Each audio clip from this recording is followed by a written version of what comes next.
702. The Big Interview. With Bongani Bingwa. Nobody's gonna know. Nobody's gonna know. They're gonna know. How would they know?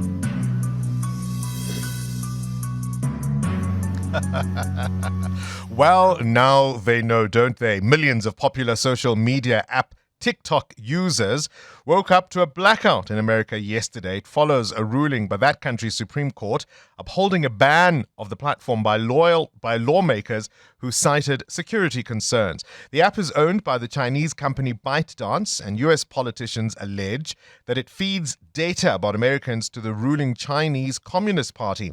Congress has demanded that unless it is American-owned, the company cannot continue to operate in the country. And so yesterday, TikTok voluntarily shut down its service.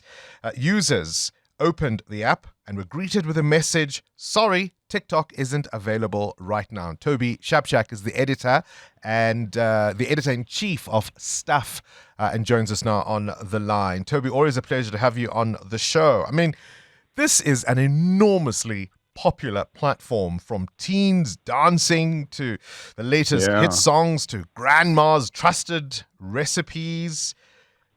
America is, it must be a quiet place today. Well, interestingly enough, Bongani, firstly, hello to you and your listeners.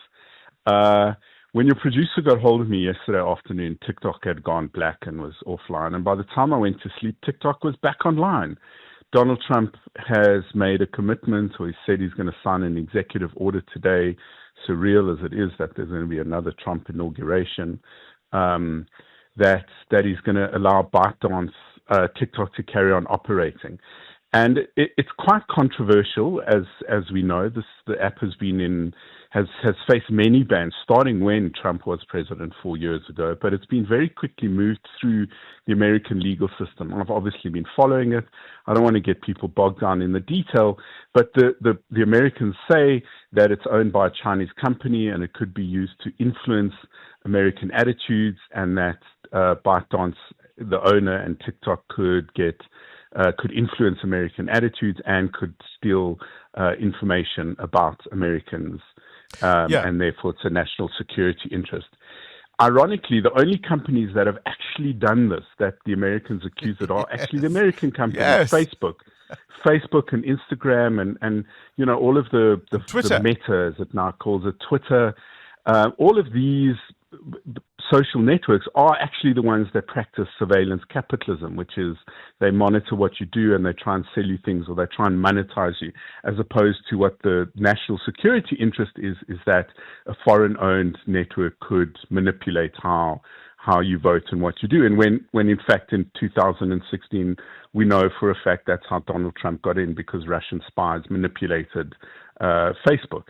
So it's an interesting question, and we have to break it down, because it's not just about national security. It's not just about surveillance capitalism, because what Trump has started saying is that he wants a deal. And last night at a big rally, his final rally, he said some really weird things. I pulled up one of the quotes, Bongani, which I want to read to you, which is he's saying he wants it to be a 50-50 owned venture between ByteDance and an American company. He doesn't want to pay for the 50-50. He just wants ByteDance to give them, half of whatever the value of the company is. And there's a lot of talk that the only reason Trump has changed his mind, and the only reason he's now suddenly in favor of ByteDance, is that one of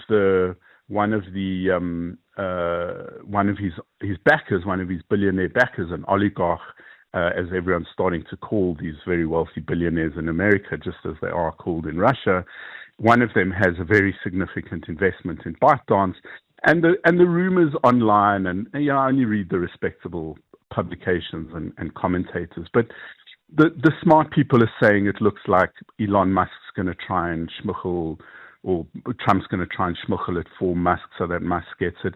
There's a whole bunch of theories about what's going to happen. Yeah. I think there's no way ByteDance is going to sell itself. What TikTok does is entertain. Toby, do we still have you? We lost you there for a second. We lost you for a second. You said what TikTok does is entertain. Please continue. Entertainment. It entertains us, and it doesn't entertain us with people we know. It's not like, version 1.0 of social media, which is what are my friends up to? Let me see what my friends are doing. I follow you on Facebook, I'm sure, Bongani, but I never open Facebook, so I'm sorry, I never know what's going on in people's lives. Ironically, I always do, actually. Important stuff always filters through to me, not like I had a chicken sandwich for lunch. But what's happened with TikTok is the next generation of social media, and the algorithm that makes it so entertaining is its secret sauce, as the Americans like to call it. It's the secret ingredient.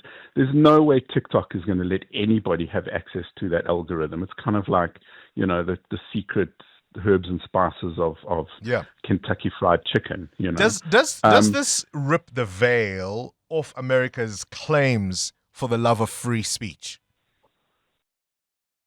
I mean, it's an interesting conversation. I don't think this is about free speech, but ByteDance very cleverly have made it about free speech, because then they've got a defense, because there's a statute in America where people, free speech is very important, and it's built around that. So I think they very cleverly used that as an argument. I don't think it's about free speech. I think it's always been about control, and it's kind of what's happened with so many social media networks, the control and power. Why didn't Elon Musk buy Twitter? Because he thought it was a good idea, but also now he's got the power and the control. He doesn't have any revenue. I mean, it's remarkable that Twitter's still going when from every report, every advertiser is left because it's so toxic and it's so right-wing, and it embraces Nazis and anti-Semitism and anti-Muslim or Islamophobia, and it's just become a toxic place.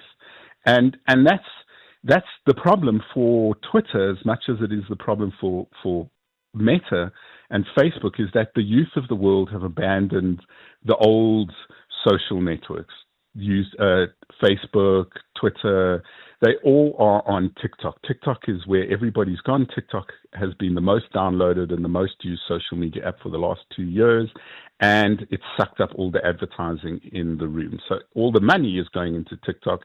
It may seem on the face of it to be a national security concern, but then if that's the issue, why all of a sudden is Trump coming out and saying he's going to give it a 90-day reprieve? It's only so that he can try and do a deal so that one of his friends or one of his billionaire backers can buy it. That's what the assumption is. But I don't think ByteDance or TikTok will ever allow that. They can't give anyone access to the algorithm, because the algorithm is their secret ingredient.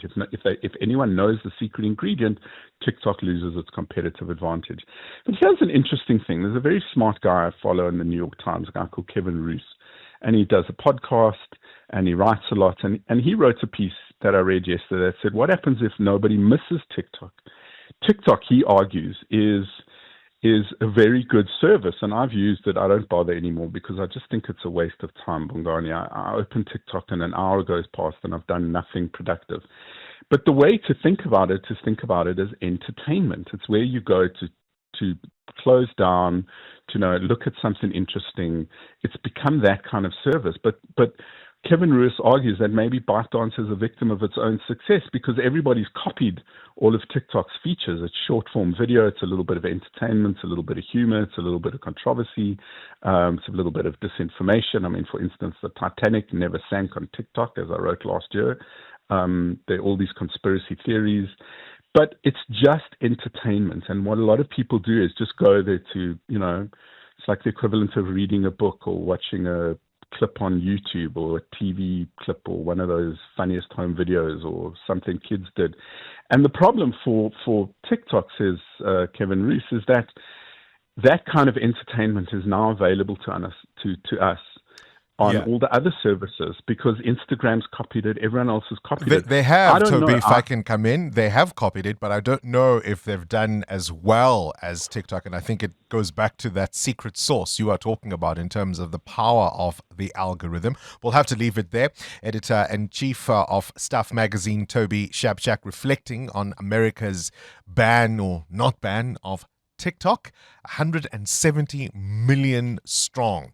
Those are the figures out of America in terms of users. What happens next? Well, watch the space. Donald Trump is back, and we just don't know. Current events, developing stories, tough questions. Your voice making a difference. This is Breakfast with Bongani Bingwa.